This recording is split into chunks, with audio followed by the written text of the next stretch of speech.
some of the most complicated code, I've seen in my career, but, trying to kind of strive for matching, to me, simplicity in programming comes down to what my sense of the domain and what the customer's telling me and our conversation should kind of be reflected in the code.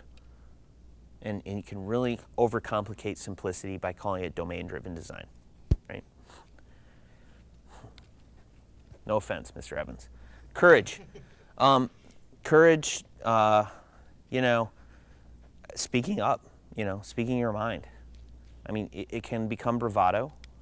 It's something you got to kind of pay attention to, but calling a spade, not living with a condition. You might get some blowback for that, but in XP, it's like the courage to write quality code. That means that you have to give estimates that incorporate your sense of what it takes to do a quality job. If you're working on crappy code, it's going to take longer to do a quality job, right? So there's a courage component there. Respect. So in XP, you have these, there's this thing called the XP Bill of Rights, right? Where you have a customer and a customer role and a programmer role and a manager role, and they all have these rights. Kind of respecting those rights. So an example is programmer has a right to deliver quality code all the time, right? So as a product owner, I need to respect that, right? So this is kind of just a mutual respect thing. Anecdote, we hired a UX guy, and I really questioned some of his judgments on a product that we were working on. It was like an idea, kind of a user voice that integrates directly with our agile management tool.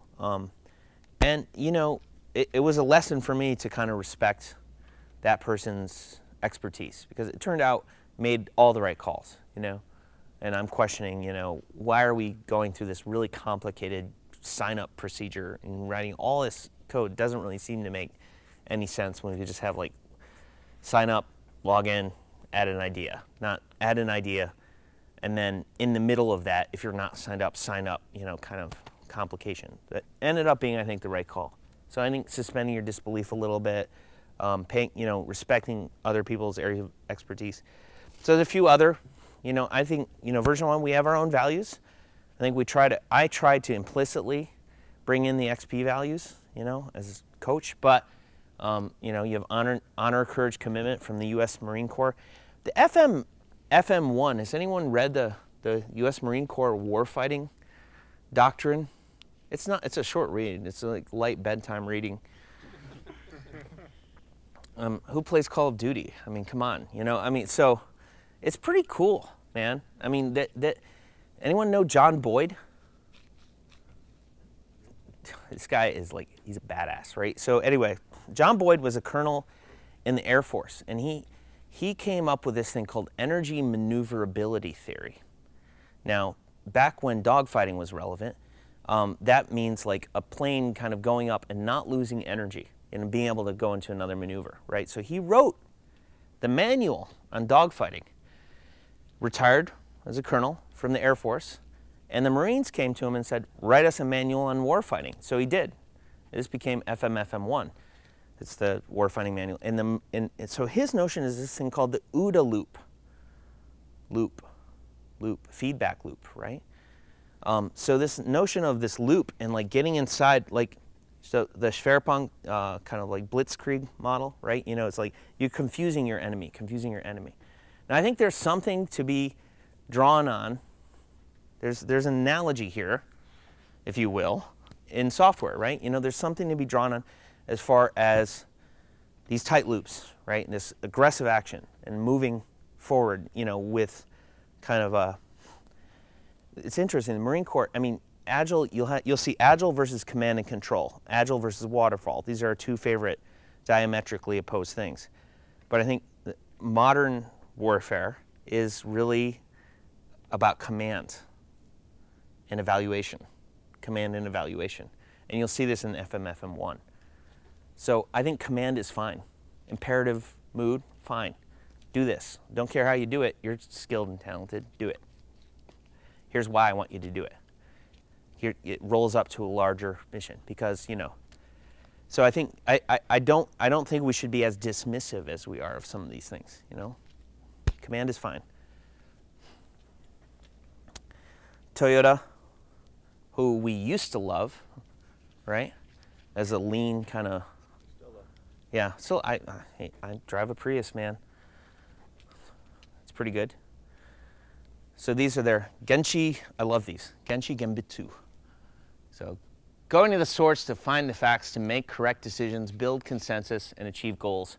Sounds like a few of our rules wrapped into a nice, trendy Japanese term, right?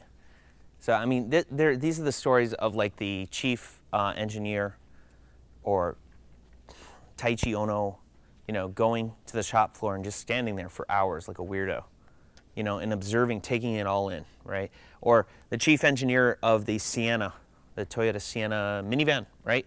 Going on a road trip, like a 8,000 many thousand-mile road trip in North America to learn about what, and this is why in Toyotas you have a water bottle holder in your door, which is, I don't know, I've been in a few cars and I haven't seen that.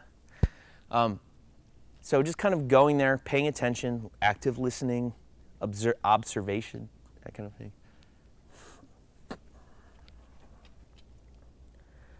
Kaizen. This is the everyday. This is the name of the game, right? You know, this is the everyday little change. This is the change. This is the mode, right? Continuous improvement.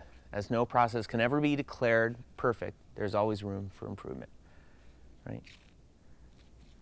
I mean, there is no ne plus ultra, right? You know, we're just kind of trying to improve. So I think feedback loops, retrospective, finding who does retrospective? Who is it useful? Is it? It does. I found our retrospective has become useful with a lot of effort, but I find in retrospective you find two things. You find like it becomes like a kind of a bitch fest, you know, where everyone's getting out, like everyone's airing out the dirty laundry, right? You know, it's just like, you know, I'm annoyed with this. I'm done. Hey, everyone's been, let me finish this off. It also yields a lot of information that doesn't become actionable or worked on after the retrospective, right? So I find like follow through is kind of low sometimes, and also like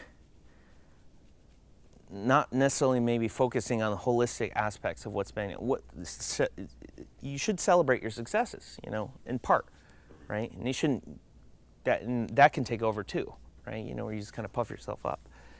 But I think finding a way to yield, you know, understand, inspect what you've done, and then make changes, little subtle changes, small changes, changes that are supported, you know, after that are key.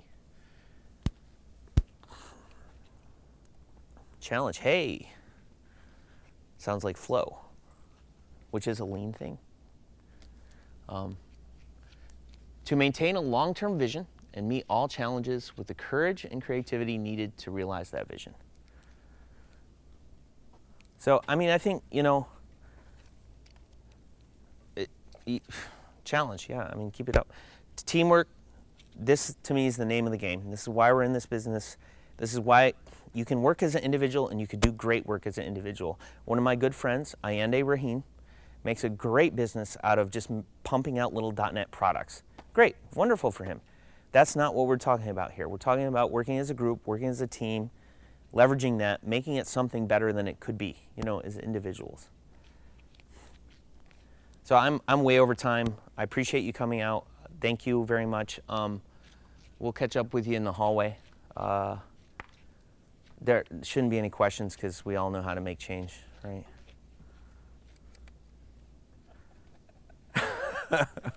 All right, by the laughter. All right, get the hell out of here. All right, thanks.